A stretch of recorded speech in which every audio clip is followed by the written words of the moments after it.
IAG apresenta Esperança para a Vida. Pai nosso que estás no céu, graças te damos por esta oportunidade, a qual o Senhor nos concede, de cá estarmos neste programa, a qual o Senhor nos concede a oportunidade de podermos examinar a Tua Palavra. Permita, Pai, que Teu Santo Espírito possa nos conceder discernimento para melhor compreensão e transmissão da Tua Palavra, Pai, que é vida para todos aqueles que forem escutar. Abençoa eles, abençoa o programa de forma contínua e permita que a Tua vontade possa se cumprir e que no final a honra e a glória seja dada ao Teu santo e bendito nome. Assim nós oramos nos méritos de Cristo. Amém. Amém. Saudações a todos que nos acompanham neste que é o nosso programa, o vosso programa Esperança para a Vida. Queremos desta forma dar as boas-vindas a todos e fazer um convite para aqueles que não estão inscritos no canal para subscreverem-se, ativar o sininho de notificações e compartilhar este conteúdo com os demais.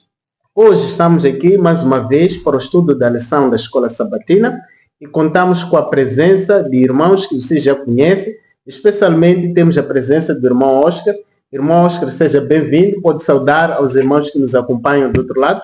Saudações a todos, aqui estamos nós mais uma vez para fazermos estudo da lição da Escola Sabatina e tu és nosso convidado especial, fique conosco enquanto compartilhamos a palavra de Deus. Irmão Oscar, os irmãos já conhecem, ele tem me substituído das vezes que eu não consigo estar aqui convosco. Também contamos com a presença do nosso irmão, que ele está aqui para poder compartilhar também aquilo que ele sabe sobre a palavra de Deus com os irmãos que nos acompanham lá em casa. Irmão Júlio, pode saudar aos nossos irmãos, seja bem-vindo. Graça e paz a todos que nos acompanham aí em casa. Junte-se a nós para juntos estudarmos a palavra de Deus. Amém. Sempre preparado? Pela graça de Deus, sim. Amém. Amém. Então, nós estamos na lição número 11, que tem como o tema apostasia e intercessão. Quando nós olhamos para aquilo que é a forma como Deus guiou o povo, nós vimos que Deus tirou o povo do Egito em direção, sobre o ponto de vista geográfico, para a terra prometida. Mas, sobre o ponto de vista teológico, o objetivo era que Deus levasse o povo para mais perto dele. Então, durante toda essa jornada, houve muitas coisas que aconteceram. E hoje nós vamos poder compartilhar sobre um desses eventos que aconteceram, que é um evento muito importante, porque também tem uma aplicação para o tempo do fim.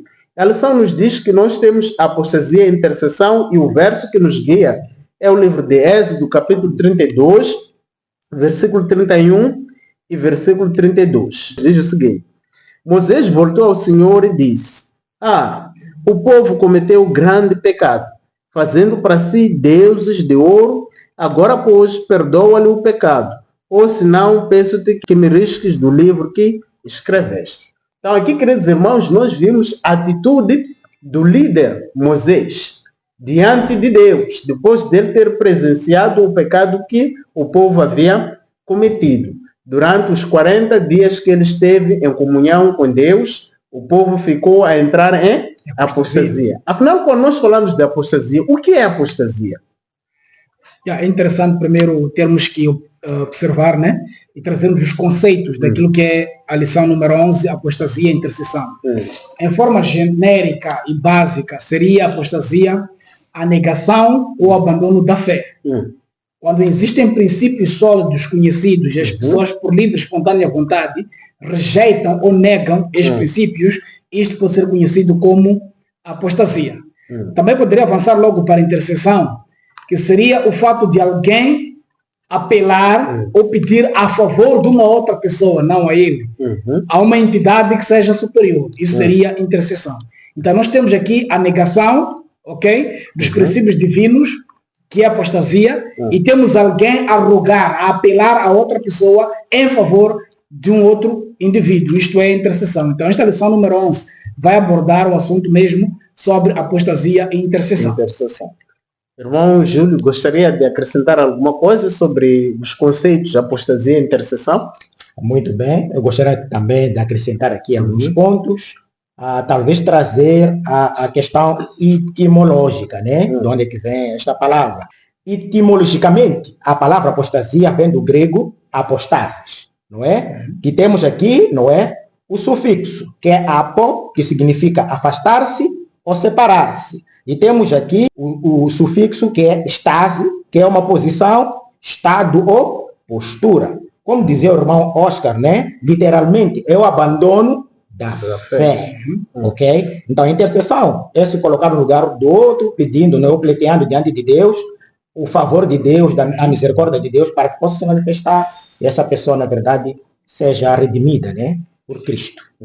É interessante que quando nós abrimos a primeira carta de Timóteo, no capítulo 4, no versículo 1, a Bíblia nos diz uma coisa interessante ligada a essa questão de apostasia que aqui vamos abordar na lição de hoje. 1 Timóteo, capítulo 4, versículo 1, diz o seguinte: o Espírito afirma expressamente que nos últimos tempos alguns se desviarão da fé e darão ouvidos a espíritos enganadores e doutrinas de demônios. Então, os que apostatam são aqueles que dão ouvidos a espíritos enganadores ou doutrinas de demônios. Então, essa lição é muito importante, porque aqui em Timóteo encontramos que é dito que nos últimos tempos. Então, hoje nós vamos pegar o exemplo do passado para compreendermos qual é a lição que Deus pretende transmitir para nós como advertência no tempo em que nós vivemos. Então, nós vimos que quando Moisés sobe ao monte, fica 40 dias, quem ficou na liderança do povo é o seu irmão, o Arão. E a lição do domingo nos leva a uma liderança fracassada. Agora, por que a liderança de Arão fracassou? Ou o que levou com que a liderança desse homem fracassasse? É interessante porque Deus chama Moisés para ali fazer um concerto com ele. E nós bem sabemos que Arão outrora teve o privilégio, juntamente com os 70 anciãos, de ver, estar face com Deus. Mesmo depois dessas maravilhas todas, ele foi um líder fracassado. Em que aspecto? Ao invés de conduzir o povo a permanecer nos ditames do Senhor, ele fez com que o povo pudesse desejar e agir da forma como eles queriam, não de acordo com a vontade de Deus. Ou seja, o povo sabia quem era Deus, porque tiveram experiências no passado. Deus se manifestou abrindo o Mar Vermelho. Nós conhecemos muito bem as lições anteriores que já aqui fizemos. Vimos que o povo reconheceu que Deus é um Deus de poder. Manifestou-se neles e tirou o povo de Israel com seu braço forte. Este povo tinha uma experiência vívida de que esse Deus é um Deus presente, é um Deus de amor. Mas na ausência de Moisés, durante 40 dias que Moisés esteve juntamente com Deus no monte, foi o suficiente para o povo agir de uma forma muito dura com o Arão. O Arão, sendo um líder muito fraco, deixou com que o povo tivesse o desejo de fazer aquilo que o povo queria, não aquilo que Deus quer. O que mostra que, na verdade, quando nós temos lideranças que não optam, em primeiro lugar, obedecer a Deus, estarão prontos para fazer aquilo que o povo quer.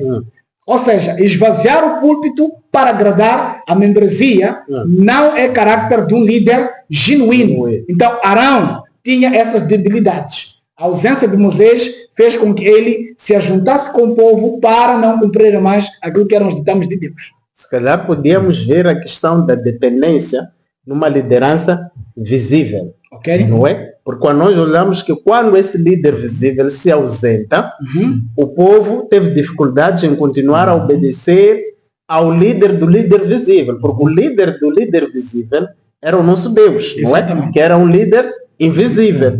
Mas que lições também podemos extrair dessa liderança fracassada do Arão para o nosso tempo, irmão Júlio? Muito bem. Então, me alinhando também ao que já foi dito, nós encontramos, de facto, Arão como um líder fracassado, porque, na verdade, ele afastou aquilo que era a sua atenção, a sua confiança do Deus verdadeiro. No momento certo, ou no momento em que ele deveria tomar a decisão para estar do lado de Deus, ele preferiu, na verdade, ceder para que são os seus sentimentos, para os seus medos, ok? Ele, em outras palavras, ele foi covarde. Exatamente. Ele foi covarde. Exato. Quando estudarmos o livro Patriarcas e Profetas, conseguimos notar, na verdade, na narração da nossa irmã White, que diz que, na verdade, o Arão teve medo ou temia pela sua própria vida. Quantas vezes hoje em dia, não é por causa de cargos, ou por causa de privilégios, né, que alguns líderes têm, acabam, na verdade, optando em agradar, como dizia o nosso irmão, a membrazia do que a Deus. Mais vale agradar a quem? A Deus Do que os homens. do que os homens. Existe algo Então, importante aí que temos que perceber. Este medo e covardia será percebido como falta de coragem, aquilo que é nos dito no livro Liderança Cristã, no último capítulo, Coragem. Deus precisa de homens, não meninos. E Arão era reconhecido como um líder daquele povo. Mas ausentando-se Moisés, ele não teve a coragem suficiente de dizer que adorem o Senhor apenas. Porque eles diziam, porventura, este Moisés talvez morreu lá, já passou muito tempo que ele não vem. Então, a falta de coragem faz com que as pessoas se desviem dos caminhos de Deus. Vejam que em Apocalipse capítulo 21 é nos dito que os covardes não entrarão no reino dos céus. Porque quando vier a angústia a qual nunca houve, mesmo que as pessoas tenham a experiência de um Deus verdadeiro que promete cuidar do seu povo, neste momento de angústia, muitos irão preferir se afastar dos caminhos de Deus por causa deste medo, da covardia. Então, Arão, mais uma vez, não é um exemplo louvável de liderança. Para dizer que esta falta de coragem precisa, em algum momento, ser banida em desobediência do dia. Um líder deve, em primeiro lugar, obedecer à voz de Deus, manter-se firme em Deus, porque, na verdade, a obra pertence a quem? A Deus.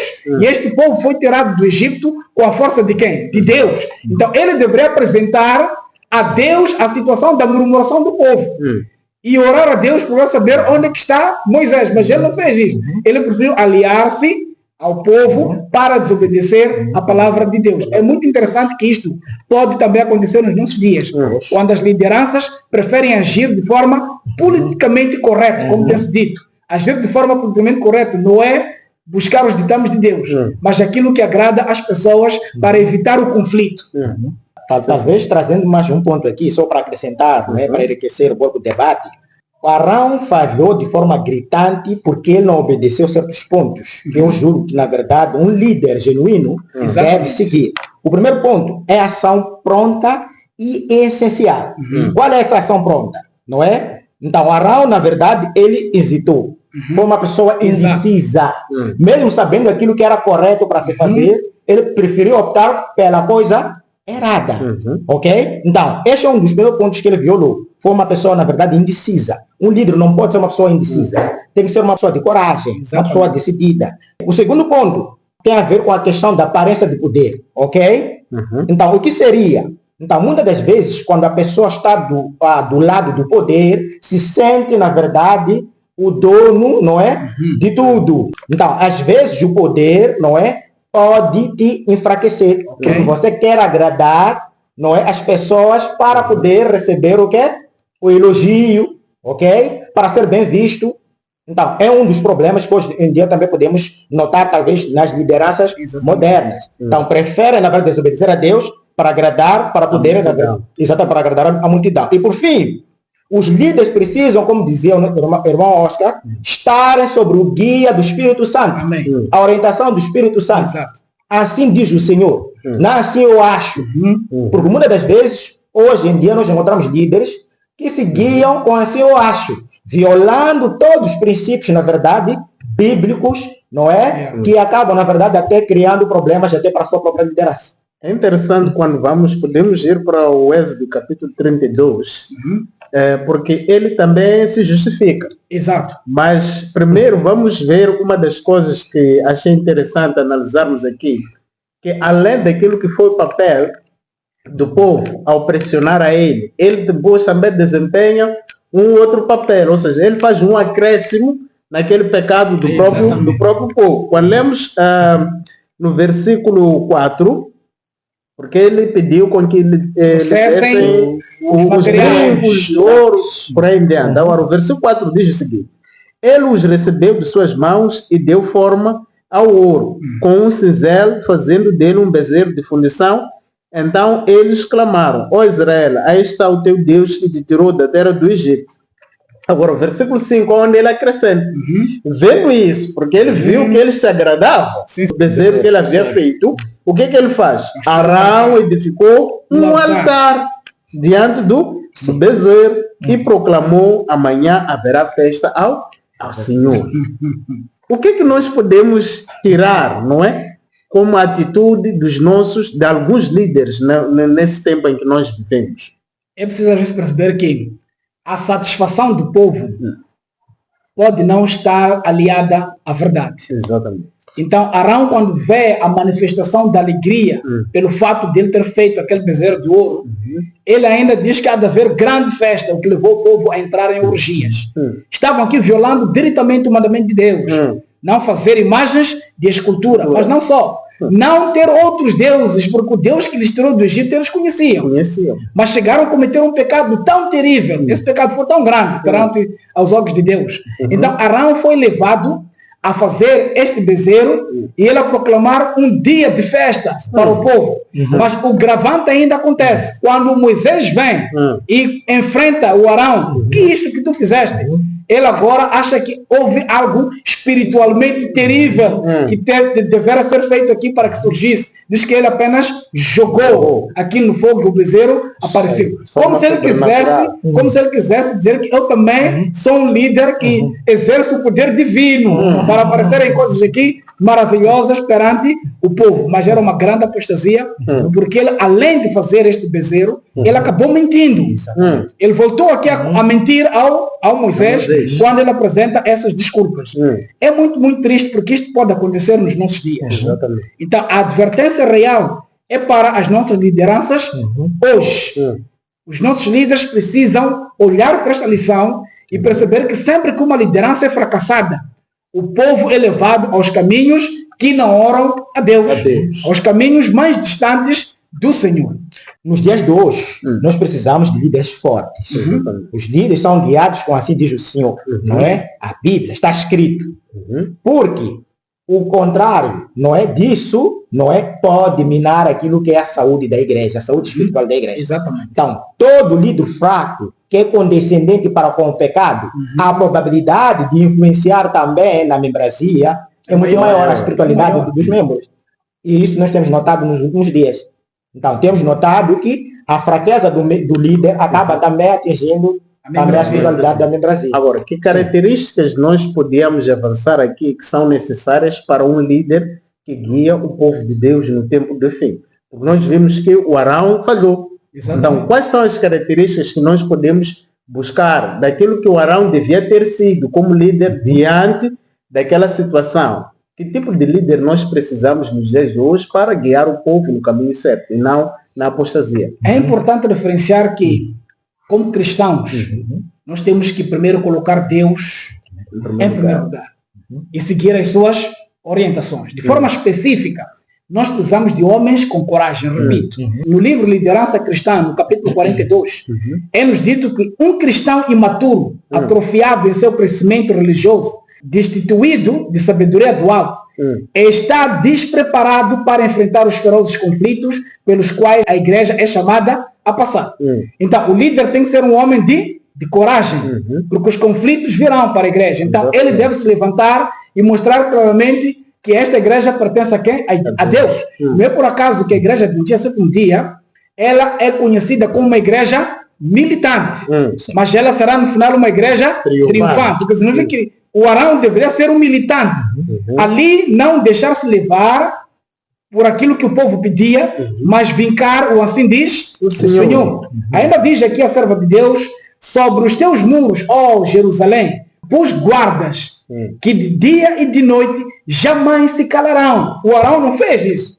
Ele se calou aceitando a petição do quê? Do povo. Ao invés de dizer que não, isto vai diretamente contrário àquilo que é a lei de Deus. Ele se calou. Nós queremos líderes hoje que não se calam. Líderes que não se compram nem se vendem. Que ficam firmes de acordo com a palavra de Deus. Deixa-me terminar com mais uma citação. No livro Testemunhos, volume 3, existe algo que a serva do Senhor coloca aqui, que é algo que nós tínhamos que ver isto com mais profundidade. Ela diz: se Deus aborrece um pecado mais que o outro, do qual o seu povo é culpado, é de um nada fazer no caso de uma emergência. Indiferença e neutralidade numa crise religiosa são considerados por Deus como um crime muito grave, igual ao pior tipo de hostilidade contra Deus. Então, quando há crises religiosas, há estes conflitos, o líder deve se posicionar, pegando firmemente, levantando bem alto a bandeira ensanguentada do príncipe Emanuel. Mesmo que a maioria não se agrade, deve ser a posição do líder, o assim diz o Senhor, e conduzir o povo nas veredas justas, para que o povo possa continuar a temer a Deus e ser abençoado pelo mesmo Deus. Muito bem. De fato, nós precisamos de líderes sábios. Líderes que agem de acordo com a vontade de Deus, que apresentam a verdade de forma clara. Exato. Ok? Líderes que têm a certeza do que eles pregam, aquilo que eles vivem. Líderes de oração. Amém. Então, se nós for hoje líderes, se tiverem estes componentes, a probabilidade de liderar ou haver êxito na sua liderança é muito maior. Porque esta liderança é a liderança divina, é guiada pelo próprio Deus. Então, mas o contrário disso vai aborrecer o próprio Deus. Exatamente.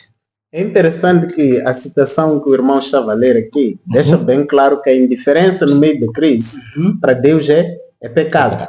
Isso me levou a pensar naquele evento da rainha Esther.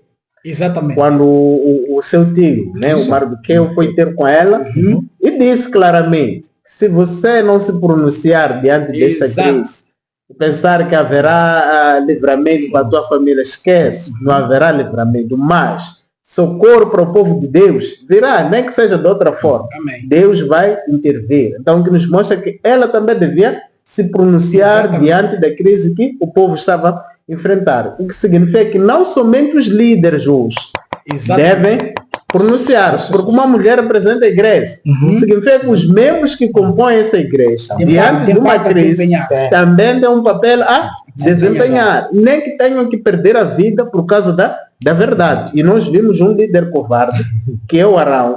Ele temeu pela sua própria vida. Podemos abrir o livro de Mateus capítulo 16 para vermos que as pessoas que temem pela própria vida e chegam a um ponto de violar a sua própria consciência, abandonando aquilo que é a vontade de Deus, estão num perigo muito grave.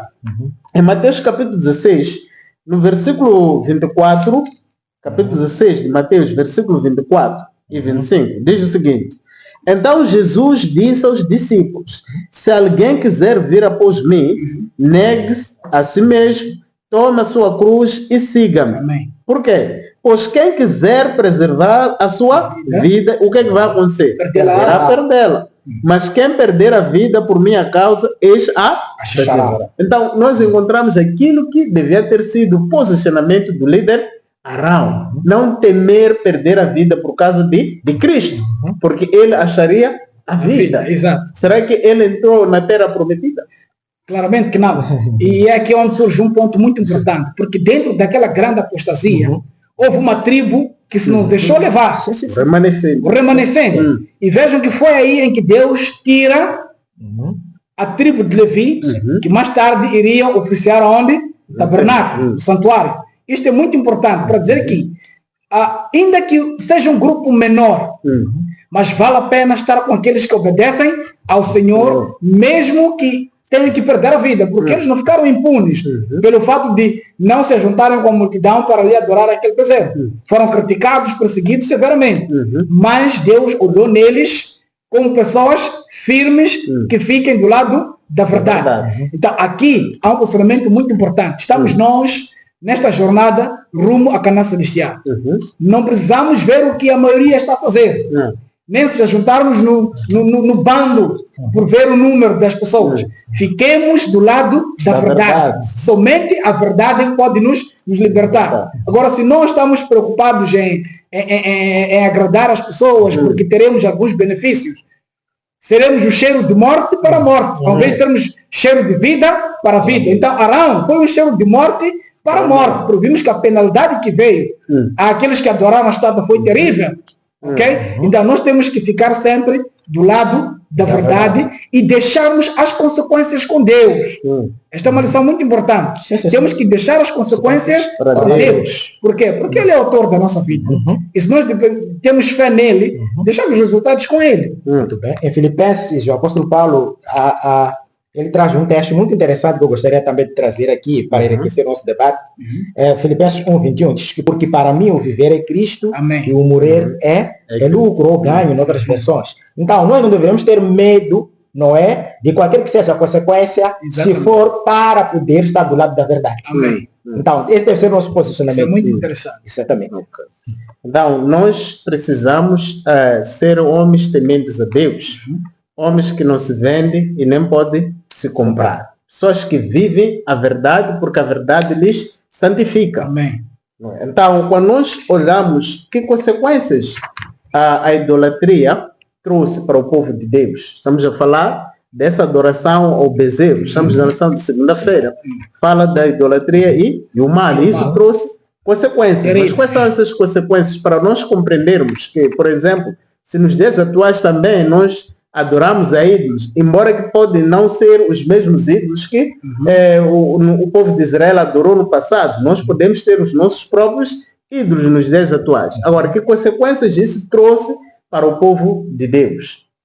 Eu acho que aqui está claro, porque a lei de Deus, em Êxodo capítulo 20, dos versos 3 até 17, ela é clara. Nós sabemos que a lei de Deus revela o próprio caráter de Deus. Em Romanos é nos dito que o salário do pecado é a morte, mas o dom gratuito de Deus é a vida eterna.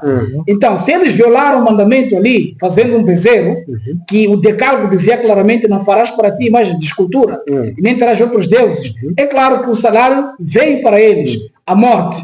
Moisés trouxe aqui um ensinamento muito importante. Aqueles que haviam acedido esta tentação, esta adoração falsa ao bezerro, eles perderam suas vidas. O que mostra que Deus não muda.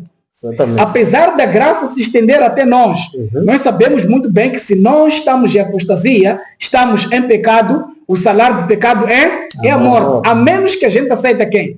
Jesus Cristo. Conforme o texto depois diz, porque o dom gratuito de Deus é a vida eterna. Então nós precisamos estar firmes com Cristo. Então se nós estamos com Cristo, desobedecendo os seus mandamentos, a consequência é a morte. A morte eterna. Por quê? Porque Jesus Cristo não habita em nós, Ele é que é a vida eterna, Ele que promete vida. Então, se não aceitamos Jesus Cristo como nosso Salvador, a idolatria vai causar este grande mal, que é a morte eterna. Muito bem. Talvez também trazer mais um ponto. Na questão da idolatria, é bem claro que é a violação direta ao segundo mandamento, né? Exatamente. Está na lei dos 10 mandamentos, como bem sabido por todos. E hoje em dia, nós podemos violar, não é, esse mandamento de várias formas. Temos vários ídolos, não é, aos quais nós adoramos, esses ídolos modernos. Quero acreditar que na lição da terça-feira vamos desenvolver quais são esses ídolos de uma forma específica. Mas trazendo aqui um ponto, né, ou voltando para essa lição da segunda-feira, nós encontramos que aqui havia um Deus, na verdade, esse Deus que foi lá, que Arão alegou que ele saiu de uma forma misteriosa, não é? Era conhecido, era um Deus chamado Apis, né? Que é o Deus touro, o Deus vaca. Exato. Hoje em dia encontramos algumas sociedades, como a sociedade hinduísta ou a religião hindu, que tem a vaca como um Deus. Então, para ver que, na verdade, essa adoração não é algo que ficou lá no passado, também foi transportada até nos nossos dias. Mas algo que me chama a atenção aqui diz o seguinte, no livro Patriarcas e Profetas: o culto de Apis era acompanhado da mais grosseira licenciosidade. E o relato das escrituras denota que a adoração ao bezerro levada ao efeito pelos israelitas foi acompanhada por toda a devassidão usual no culto pagão. Então, veja, tudo aquilo que, na verdade, fazia parte daquele ritual do culto pagão foi, na verdade, importado naquela adoração, não é? O povo, na verdade, acabou, quando nós continuamos a leitura, percebemos que o povo, na verdade, praticou todo tipo, né, de promiscuidade.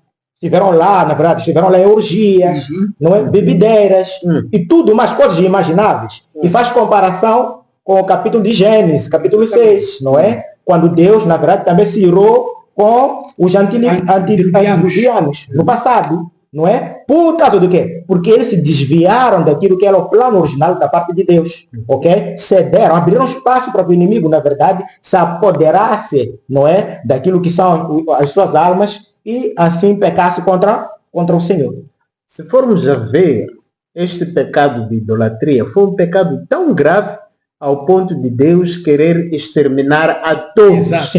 E deixar Moisés para dele fazer uma nação grande que pudesse lhe obedecer. Em Romanos nos mostra, por exemplo, por que Deus odeia tanto esse pecado de idolatria. Em Romanos capítulo 1, no versículo 22, diz que, dizendo-se sábios, tornaram-se loucos ou tolos e substituíram a glória do Deus incorruptível por imagens semelhantes ao homem corruptível, às aves, aos quadrúpedes e aos répteis. É por isso que Deus os entregou à impureza sexual, ao desejo ardente de seus corações, para desorarem seus corpos entre si, pois substituíram a verdade de Deus pela mentira, e adoraram e serviram a criatura em lugar do Criador, que é bendito eternamente. Amém. Não, nós encontramos aqui os porquês. É que a idolatria leva com que a criatura ocupe o lugar do Criador. Se nós formos a ver, o pecado surge também nessas circunstâncias. Lúcifer queria ocupar o lugar do Criador. E ele chega no jardim do Éden, diz a mesma coisa. Vocês, os vossos olhos vão se abrir, vão ser como Deus. Então, nós vimos aqui porque que Deus abomina tanto este pecado. Significa que a idolatria tem consequências terríveis para o povo de Deus. Não sei se queríamos dar mais um acréscimo antes de avançar. Exato. É tão interessante que essa idolatria e o mal não pode ser olhado apenas no passado. Exatamente. É por isso que o apóstolo Paulo, em 1 Coríntios capítulo 10, diz que isto foi escrito para exemplo nosso, Exatamente. os quais o tempo do fim é chegado. Por quê? Porque eles ali comeram, beberam e dançaram e fizeram orgias. Para dizer que sempre que alguma coisa ocupe o lugar de Deus, a loucura vem para que os homens então façam aquilo que são os caminhos dos seus corações. E a Bíblia é clara, dizendo que o coração é enganoso.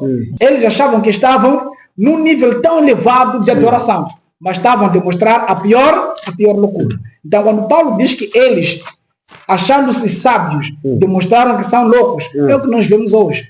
Porque muitos são colocados como sendo deuses. Há um falso profeta que ele, quando chega na sua igreja, ele tem que ser levado nas mãos, ele não pode pisar o chão. Ele prega no ar. Okay? Ele prega no ar, enquanto a membresia vai lhe pegando, passeando nos corredores do templo. Isto é loucura. Até que ponto o ser humano, feito à imagem e semelhança a Deus, pode chegar ao nível de olhar o seu semelhante e dizer que este é meu Deus. Então, o povo de Israel fez o mesmo.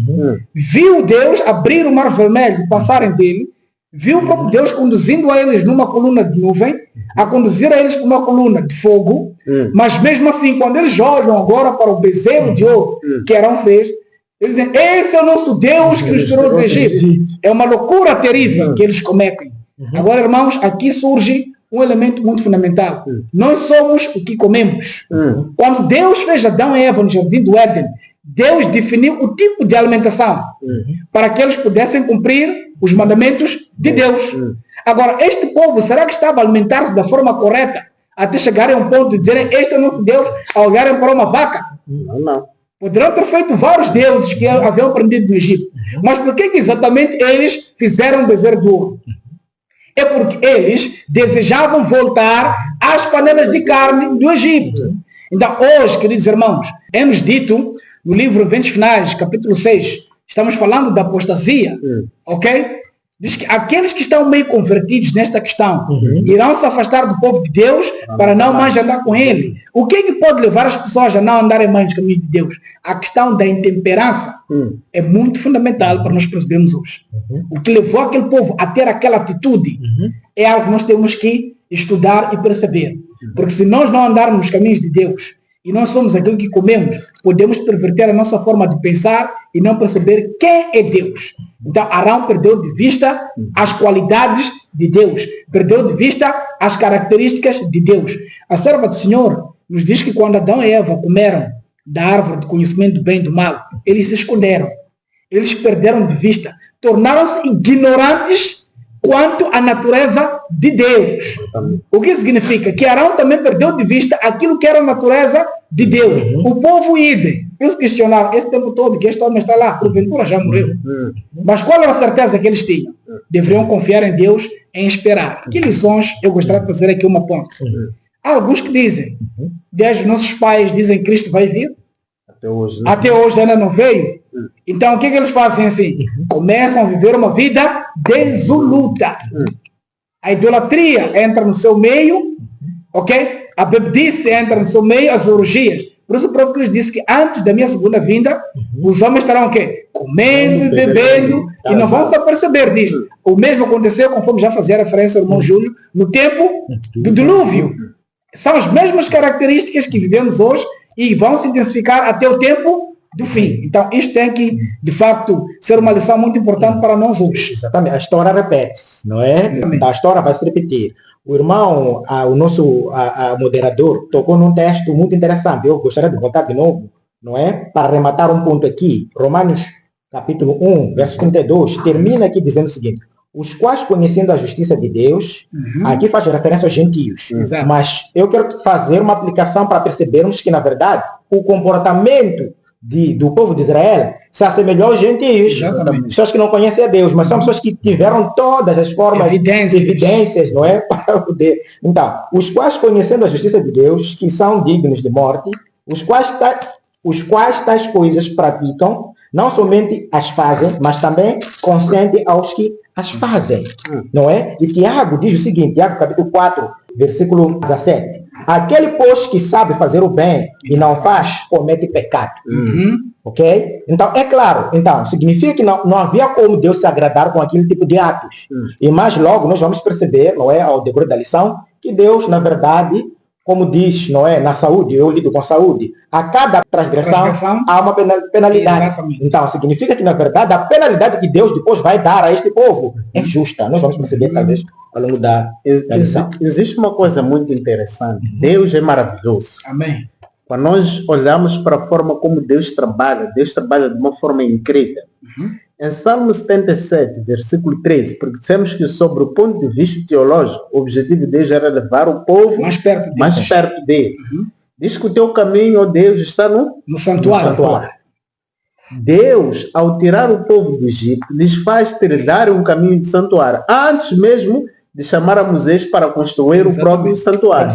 Porque o primeiro evento para a libertação é o sacrifício do cordeiro pascal. Exato. Estamos no pátio. Exatamente. E quando nós avançamos, o povo vai atravessar o mar vermelho, que é a pia. Estamos no batismo. O apóstolo Paulo diz que foram batizados. Naquela... Coríntios capítulo 10. Exatamente. Então, quando nós entramos no lugar santo, onde eles deviam ser a luz, que é o candelabro, deviam interceder na questão de orações, o altar do incenso, e também deviam compartilhar a palavra de Deus, que é o pão. Agora, nós vamos ver que foi onde eles falharam, no processo da santificação.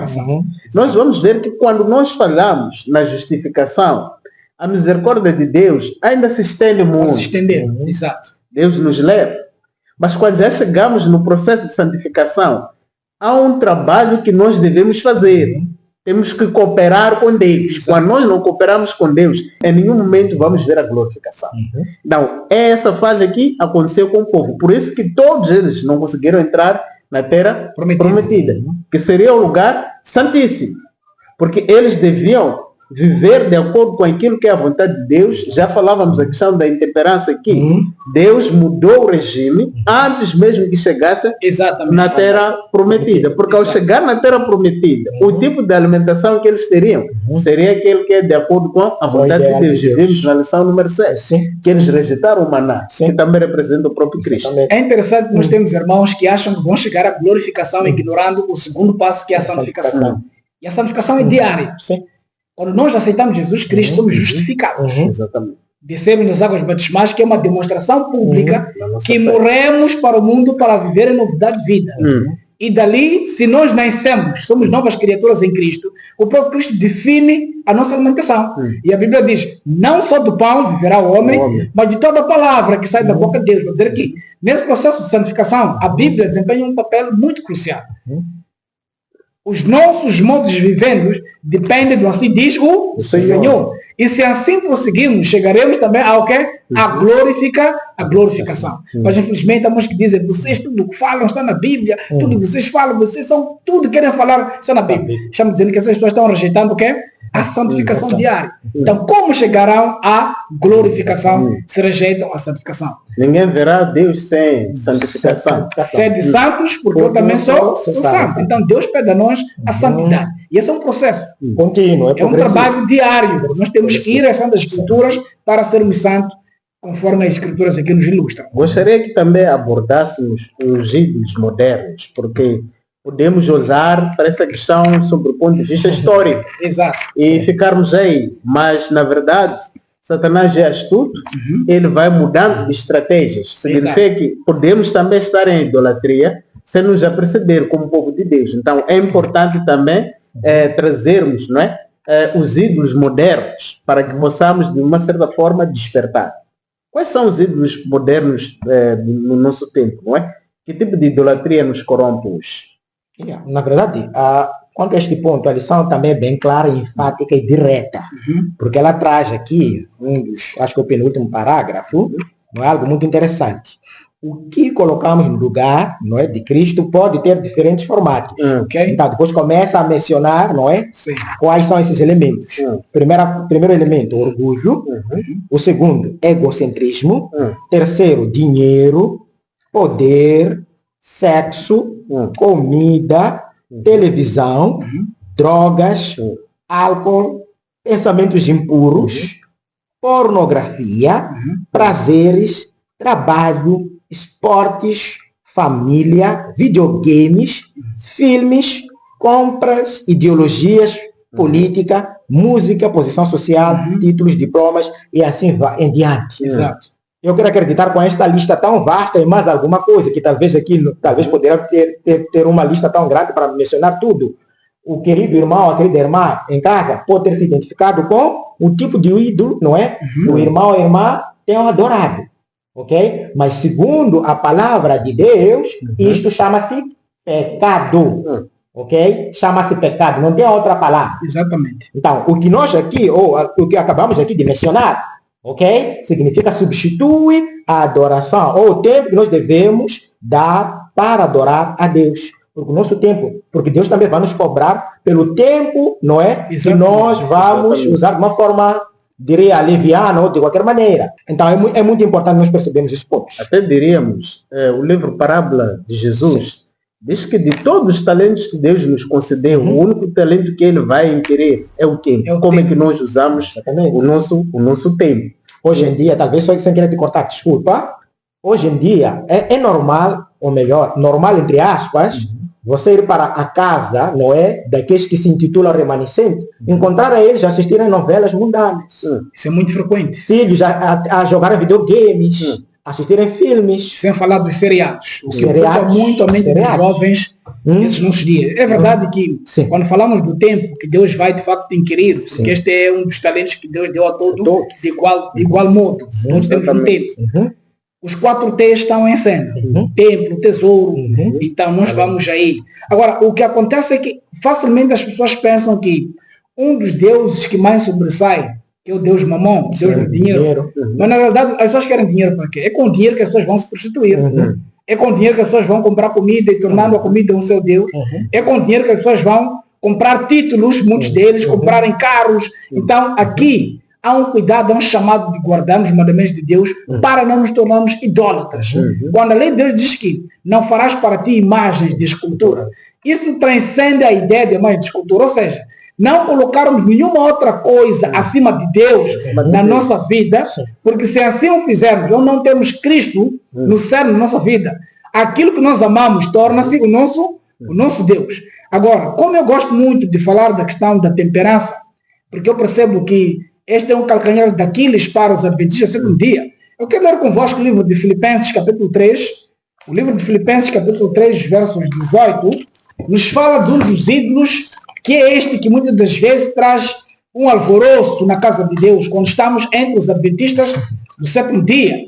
O apóstolo Paulo faz uma menção de algo muito fundamental aqui. Porque muitos há, dos quais muitas vezes vos disse, e agora também vos digo chorando, que esses são inimigos da cruz de Cristo, cujo fim deles é a destruição, cujo o Deus deles é o estômago, cuja glória é para a sua vergonha, que só pensam nas coisas terrenas.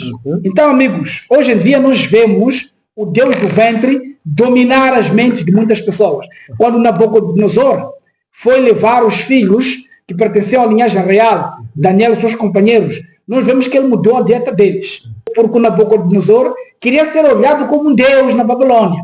Mas aqueles que nos deixaram levar com a dieta do rei, não participando das iguarias do rei, tiveram uma perspectiva correta de que não se pode adorar nem o homem, nem esculturas, independentemente das circunstâncias. Nós vimos que eles foram levados até a fornalha ardente, mas mesmo assim permaneceram firmes nos princípios divinos. Então, o apetite pervertido que era oferecido na mesa real levou a eles a olharem numa outra perspectiva, a violarem a lei de Deus. Falo dos outros convivas que foram levados até a Babilônia. Então, há muitos deuses, de facto. As reformas que Deus pede, na verdade, que o povo do Advento deve implementar, é mesmo para que o povo não se torne idólatra.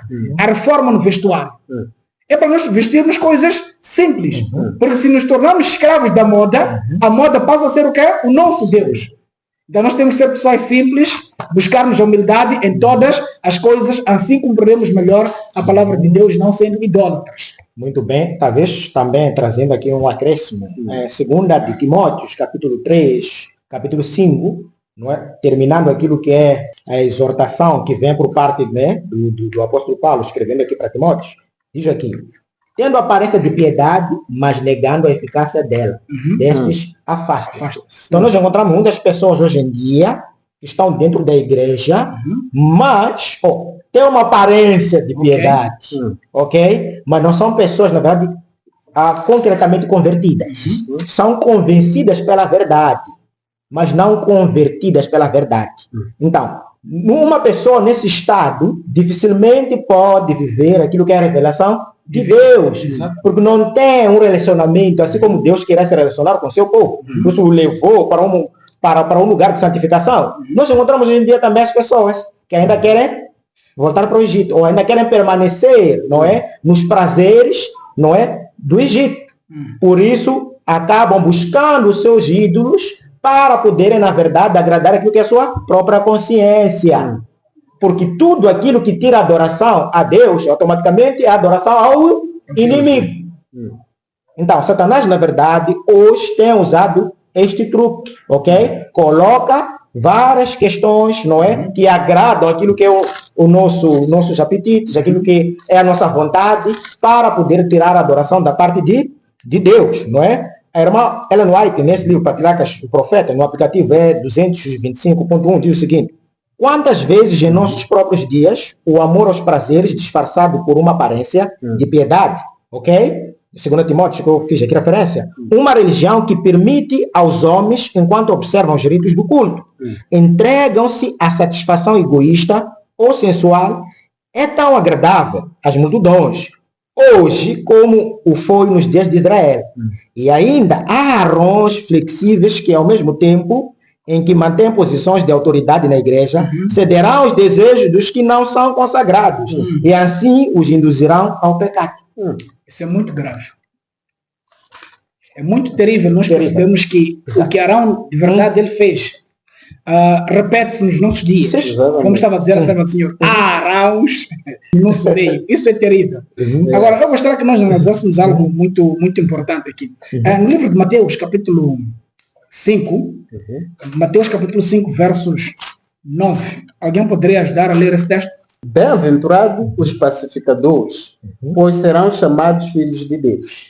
Vejam que esse texto aqui, olhando para a escatologia, aqui temos as bem-aventuranças. Bem-aventurados são os pacificadores, porque eles serão chamados filhos de Deus. Mas o próprio Cristo disse uma coisa muito importante.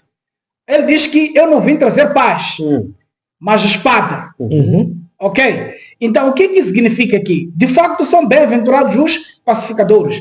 Mas ser pacificador numa crise em que nós precisamos apresentar a Cristo, não seria de facto ser pacificador, mas é quem concorda com o erro. A carta 10 de 1896, a serva do Senhor diz que o pecado de Arão era ser um pacificador. Diz assim: repetimos o pecado de Arão, pacificando, quando a visão deve ser clara para discernir o mal e apresentá-lo como ele é, mesmo que nos coloque em uma posição desagradável, porque nossos motivos podem ser mal compreendidos. Não devemos permitir que nenhum irmão ou alma com quem interagimos sejam prejudicados.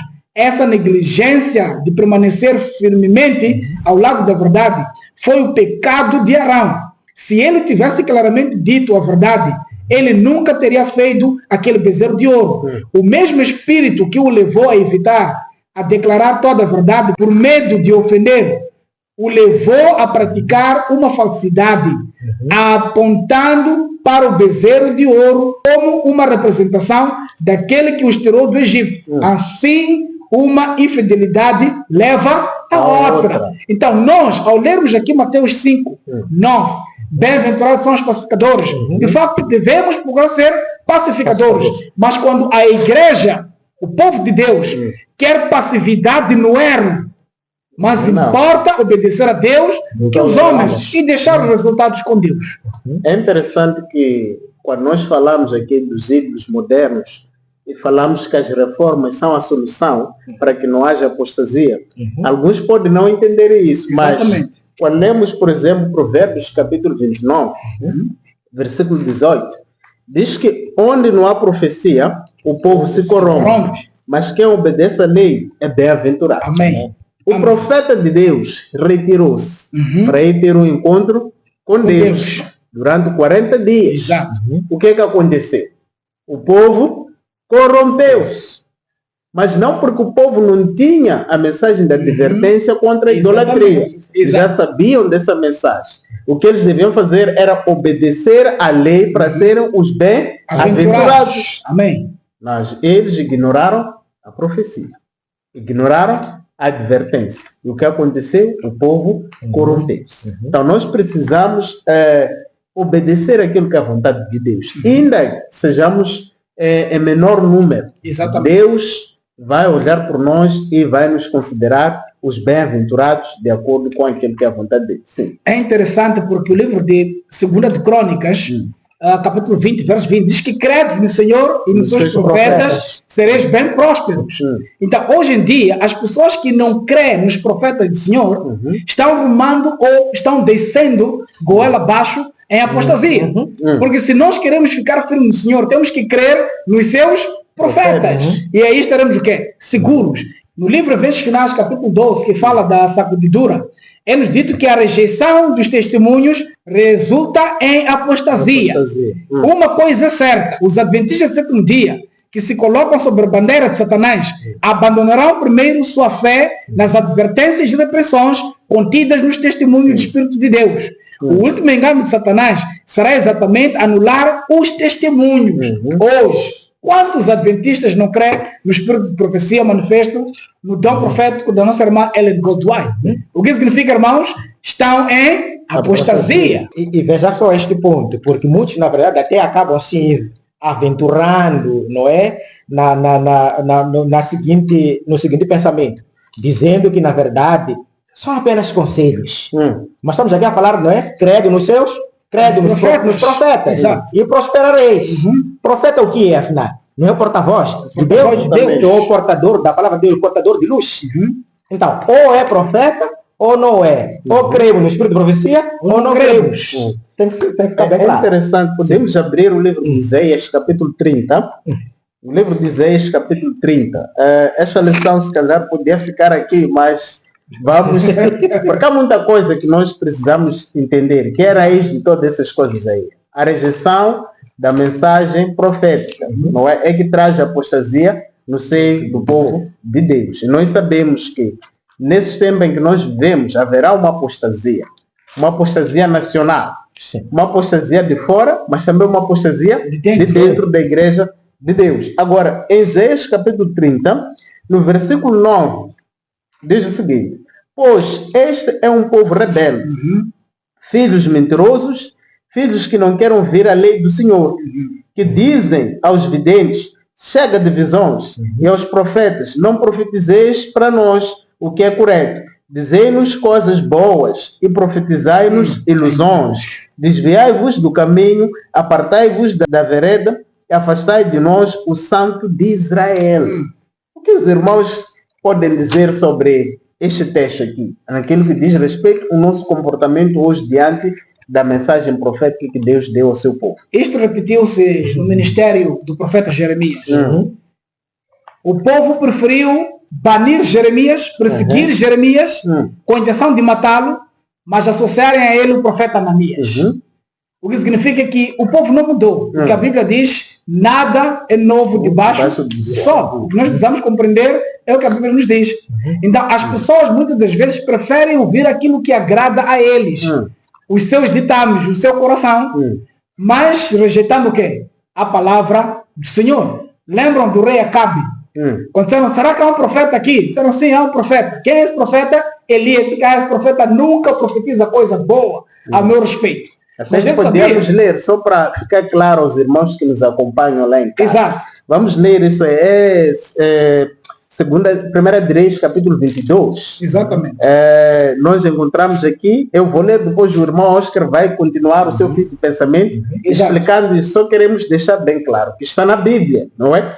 1 de Reis, capítulo 22, no versículo 5, diz que Josafá disse mais ao rei de Israel: peço-te, porém, que primeiro consultes a palavra do Senhor, porque eles estavam aí para a guerra. Exatamente. Agora, quando descemos no verso 7, no versículo 6, diz que então o rei de Israel ajuntou os profetas, cerca de 400 homens, e perguntou-lhes: irei à luta contra o Ramote Gileade ou não? Eles responderam: ataca, porque o Senhor a entregará nas mãos do rei.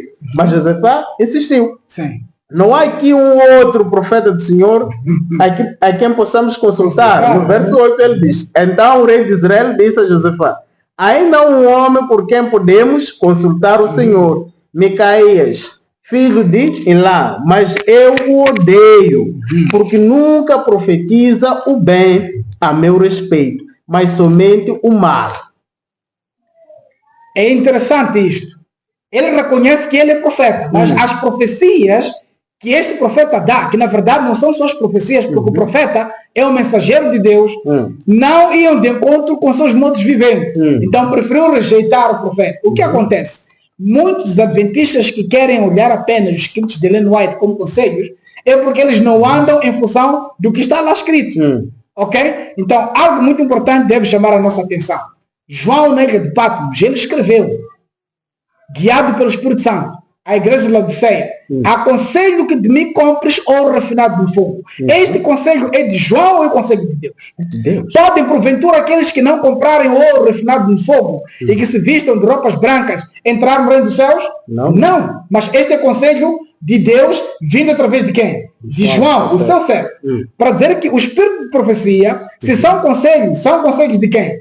De Deus, temos que acatar. Mas há muitos que dizem: não, este profeta nunca profetiza coisa boa ao meu respeito. É muito, muito triste, mas a verdade é que quando o povo não reconhece o profeta, esta é uma evidência de apostasia. Um exemplo claro é o rei Acasias. Ele adoece e manda os mensageiros a Samaria para consultar a Baal-zebub. Eles encontram Elias, eles mandam voltar. O que é interessante é que aqueles homens dizem que um homem é que nos mandou voltar, mas quando olhamos para Elias, era um homem conhecido em todo Israel. Mas o que mostra ali que o não conhecer o profeta, ou seja, o fato deles estarem em apostasia, já não conseguiam reconhecer o profeta. Por isso, quando se faz uma descrição da roupa que ele trazia, o rei consegue identificar que é o Elias, o tesbita. Então, nós precisamos hoje ser um povo que, apesar de ouvirmos uma mensagem que condena aquilo que são os nossos hábitos, os nossos hábitos, costumes, devemos nos ajoelhar, pedir que a Deus possa nos conceder misericórdia, nos perdoando e mudarmos de vida, do que colocarmos um muro de defesa. Porque o pecado vai nos afastar cada vez mais de Deus. Muito bem. Na verdade, eu gostaria de acrescentar um ponto interessante na fala do nosso moderador, não é? Por que isto acontece muitas das vezes? O nosso moderador, na introdução da nossa lição, fez menção do texto que nós encontramos em 1 Timóteo, capítulo 4, não é? Que fala diretamente da apostasia, né? Mas o Espírito expressamente diz que nos últimos tempos, nossos dias, apostarão alguns da fé, dando ouvido a espíritos enganadores e doutrinas de demônios. O verso 2 traz algo muito interessante. Pela hipocrisia de homens que falam mentira, o que chamamos aqui não é? Tendo cauterizado a sua própria consciência. Então, bloqueia o entendimento, não é? Daquilo que é puro, que é divino, que vem de Deus, para dar ouvido ao que é a fábulas, a mentiras. É interessante que essa situação nos conduz a uma atitude de Deus. A justa ira de Deus. Então, como é que E é importante porque é justa a ira de Deus. Agora, como é que podemos entender, não é? Que um Deus de amor ira-se. Como é que explicamos a justa ira de Deus? Porque a apostasia é que conduz Exato. a essa ira de Deus. Deus é amor. Deus não tem amor. Ele é amor. O caráter de Deus manifesta-se através do amor. Então, em algumas situações que a Bíblia apresenta, quando Deus trouxe a ira, na verdade, a ira de Deus é uma bênção. Porque eu quero partir desse pressuposto. Lembra quando Adão e Eva são enganados por Satanás, dizendo que eles seriam iguais a Deus. Mas vejam que eles caíram neste engano e foram expulsos. A palavra expulsão, muitas das vezes, nós olhamos para ela de uma forma pejorativa. Mas quando Deus expulsa os nossos primeiros pais do Jardim do Éden, na verdade conferia a eles uma bênção. Porque se ali permanecessem, eles comeriam então o fruto da árvore da vida e seriam pecadores imortais.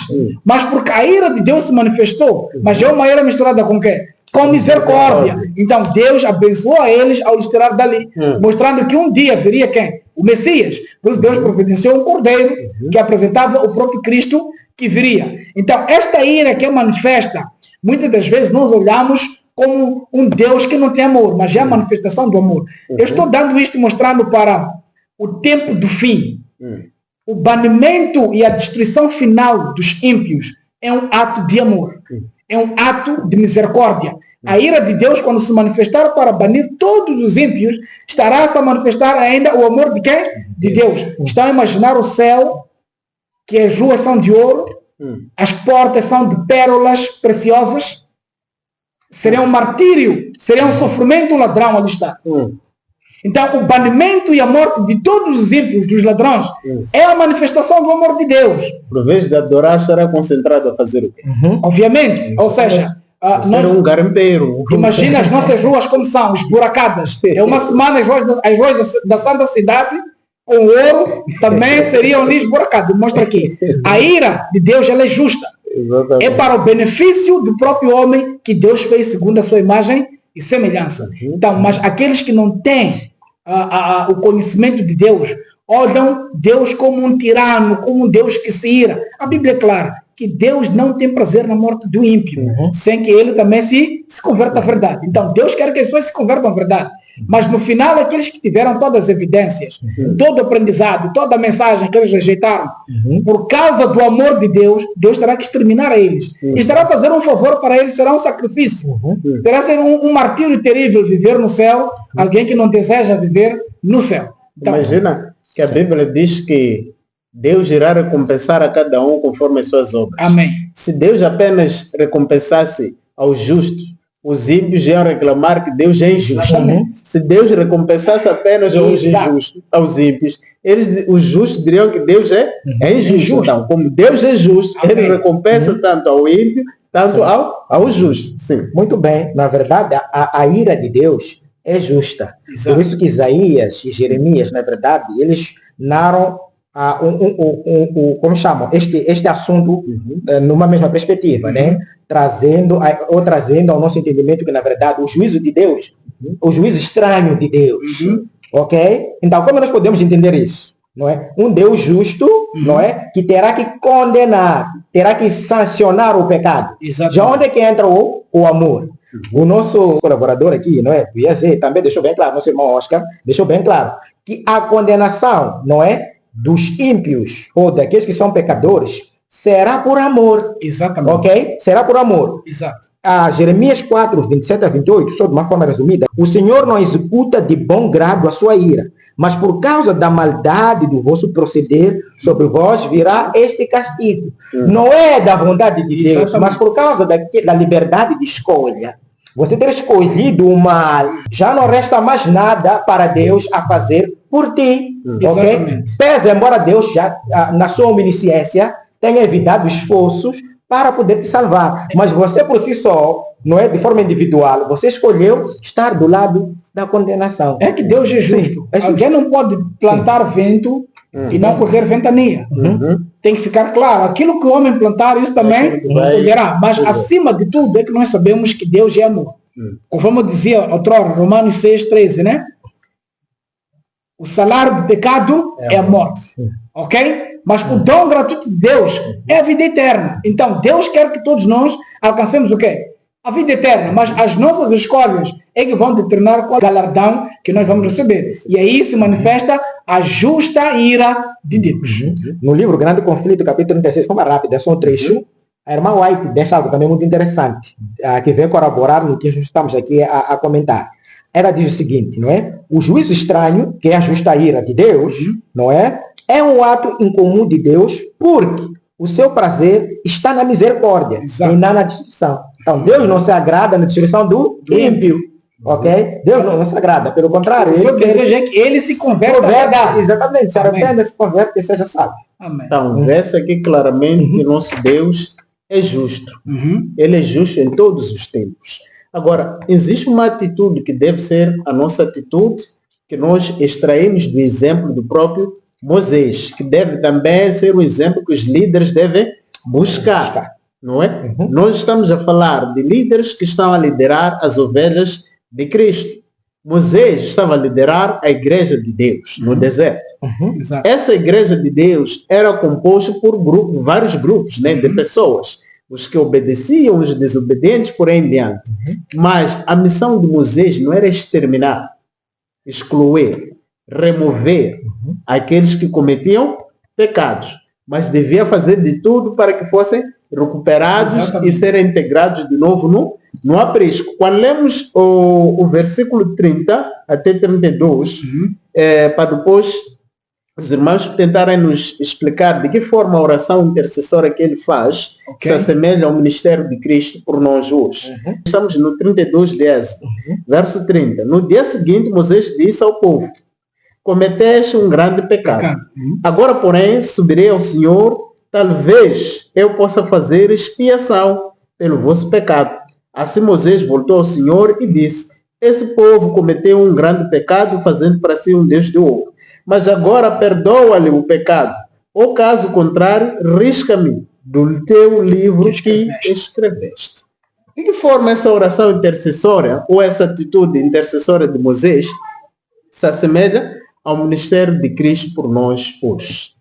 Ok, muito bem. Nós já havíamos falado disto nas lições anteriores, que na verdade Moisés é um tipo de Cristo. Então, o que Moisés apresentou como a intercessão para salvaguardar a vida de Arão estava em risco, porque Deus já havia decidido matar Arão, porque ele cometeu um grande pecado.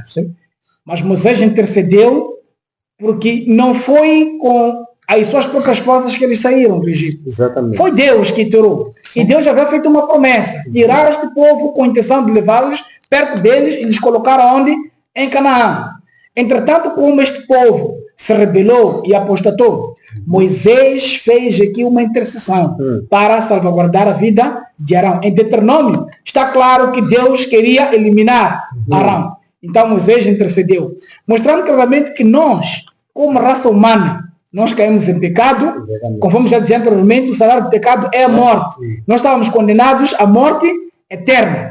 Mas Deus nos amou, enviando o quê? O seu Filho, para que nós pudéssemos ter a chance de voltarmos e termos contato com o Pai Celestial. Agora, nessa vertente, Moisés fez aqui um papel igual ao de Cristo que está fazendo por nós hoje, fazendo o processo de intercessão. Por isso, hoje vivemos os dias da expiação. Cristo está intercedendo por nós.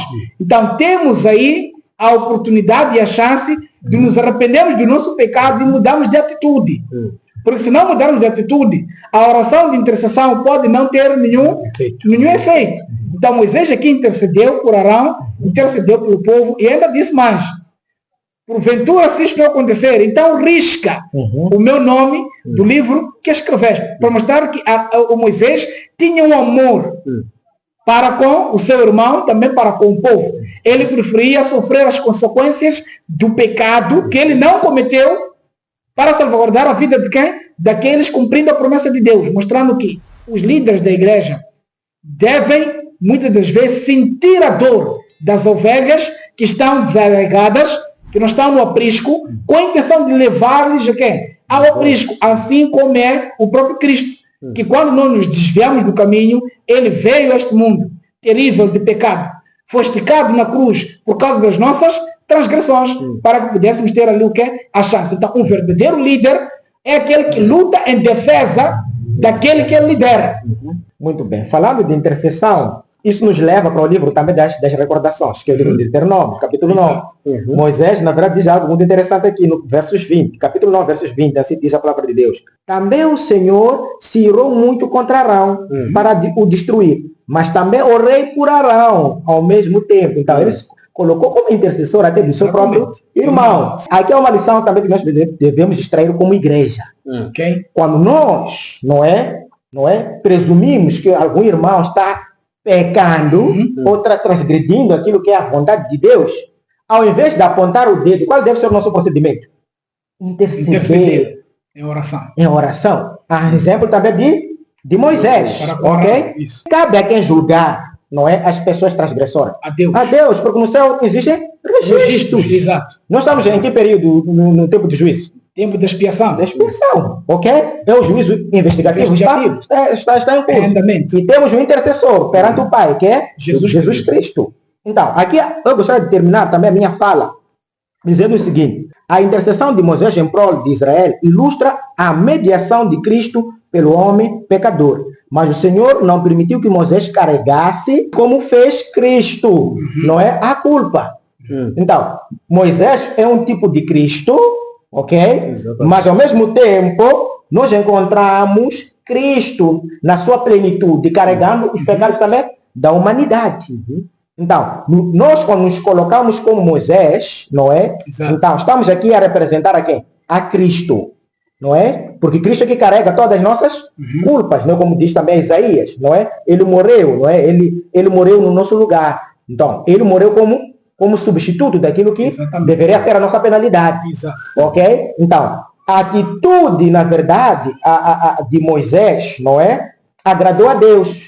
Porque, na verdade, ele se colocou como intercessor. Se colocou no lugar de Cristo. Nós lembramos que, na verdade, Cristo, naqueles tempos, na verdade, era uma manifestação. Não era antes, na verdade, de se manifestar de uma forma física. Então, essa também deve ser a nossa atitude hoje, enquanto esperamos a segunda vinda de quem? De Cristo Jesus. Nos colocarmos como intercessores, não é? Somos um tipo de Cristo nos nossos dias, para poder também, não é? Existe um ponto que eu gostaria aqui de salvaguardar.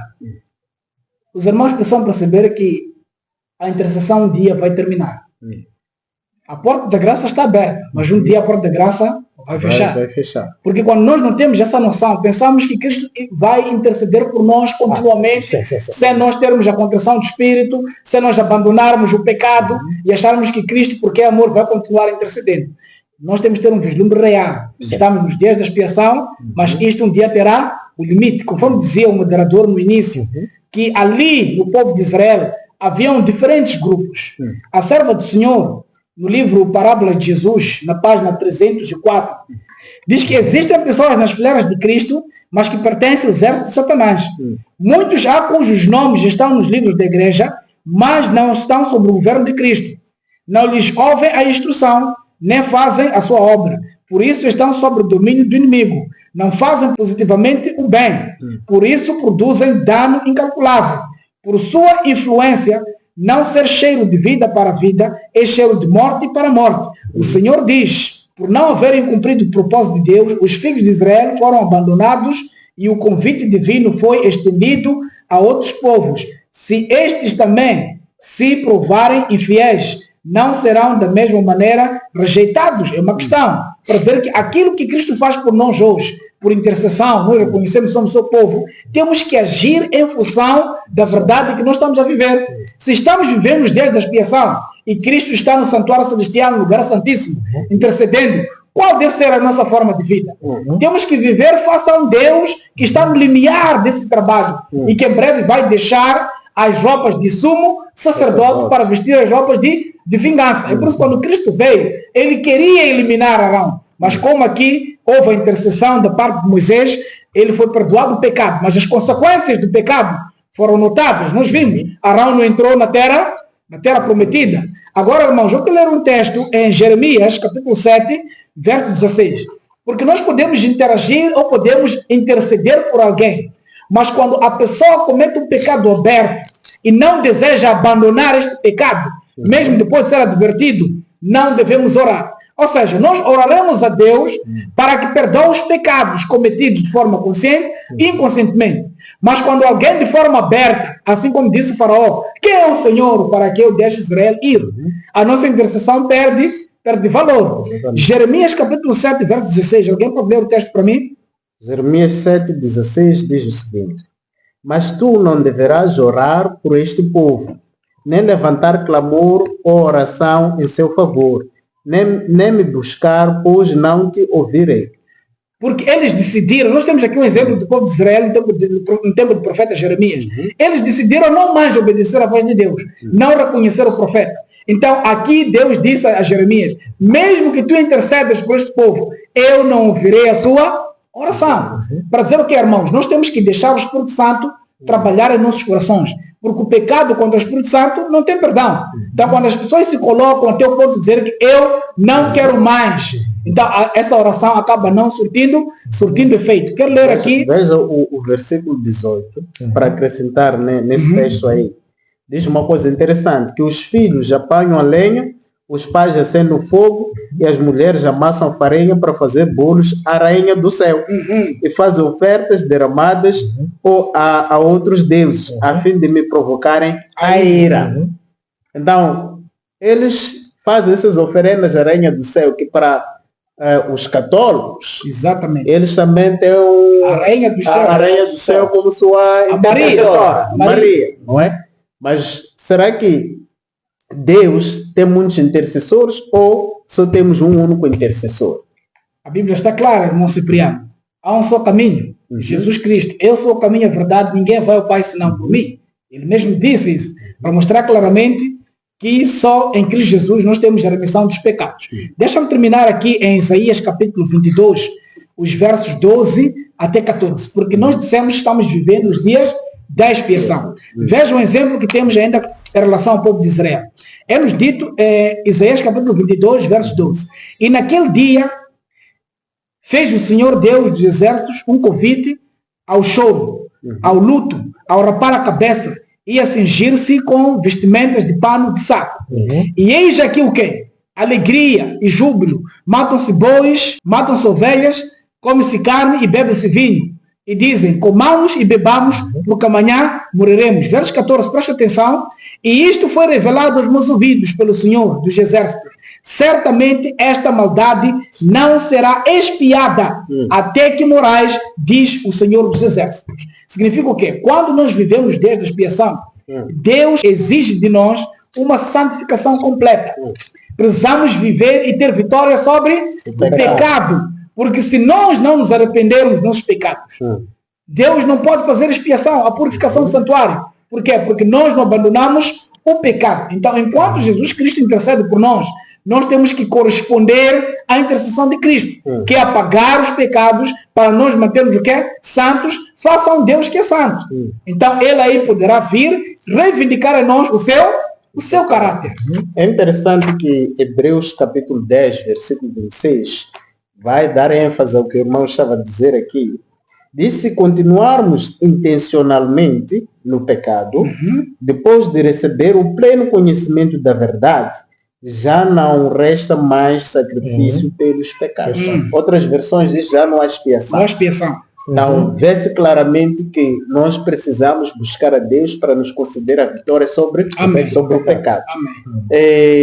Não sei se o irmão Júlio queria dizer. Não, na verdade, era só para lembrar os irmãos que nós temos uma tarefa, como a gente sétimo dia, estudar a questão da justificação pela fé. Porque este é um dos temas que nós precisamos, no tempo do fim, na verdade, aprofundar mais. Porque nós, hoje em dia, somos chamados a ter a fé de Jesus. Não é a paciência dos santos, aqueles guardam os mandamentos, né, de Deus, e tem a fé em Jesus. Não, Moisés é um exemplo perfeito de Cristo. Amém. Exato.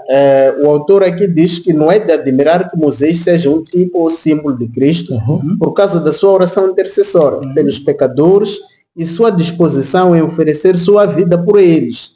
Ele refletiu o que Cristo faria por todos nós. Nós vimos que um tempo depois, quando Jesus Cristo veio morrer por nós. Amém. Então, Moisés é um tipo perfeito e devemos fazer claramente assim como Moisés fez, intercedermos pelos outros. Então, chegamos praticamente na reta final da nossa lição. Vamos abrir espaço para últimas considerações. Irmão Júlio? Muito bem, eu gostaria aqui de terminar, não é? O debate, né? Trazendo aqui um texto da Bíblia, né? Tiago 4:4 diz o seguinte: adúlteros, vocês não sabem que a amizade com o mundo é inimizade com Deus? Quem quer ser amigo do mundo faz-se inimigo de Deus. Então, nós precisamos, nos nossos dias, ser amigos de Deus. Para que não sejamos inimigos de quê? De Deus. Porque, sendo inimigos de Deus, na verdade, há muitas desvantagens, não é? Então, nós corremos o risco de perder o quê? A vida eterna. Então, busquemos esta amizade através do estudo da palavra de Deus, através da oração, amando o próximo e servindo, assim como o Mestre nos recomendou. Amém. Irmão Oscar, últimas considerações? Talvez chamar a atenção que nós precisamos ser líderes firmes e trazermos mensagens de Deus baseadas no assento do Senhor, não nos homens. Em Isaías nos lemos que os atalaias estão dormindo, são como cães mudos. Isso mostra claramente que estamos nós numa grande crise. E precisamos de atalaias sobre os muros para tocar a trombeta, o sonido certo, e acordar um povo que está dormindo, enquanto tocam as sirenes da volta de Jesus. Nós precisamos voltar nos marcos antigos, não estar em apostasia, nem em rebelião com Deus. Para isso precisamos fazer o quê? Seguir os seus mandamentos, a lei e ao testemunho. E assim nós estaremos seguros, crendo no Senhor e nos seus profetas.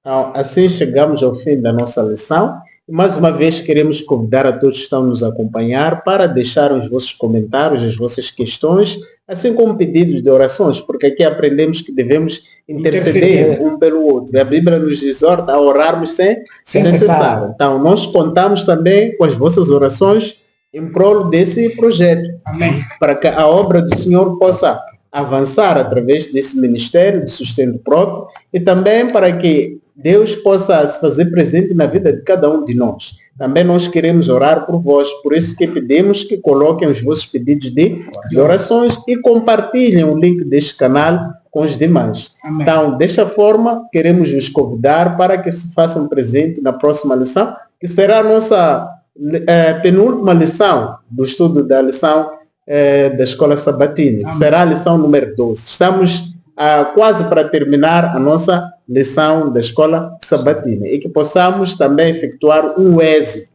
hoje na nossa vida. Amém. Para que o propósito de Deus possa se cumprir nas nossas vidas. Amém. Que Deus possa nos abençoar. Até a próxima. IAG, juntos avançaremos.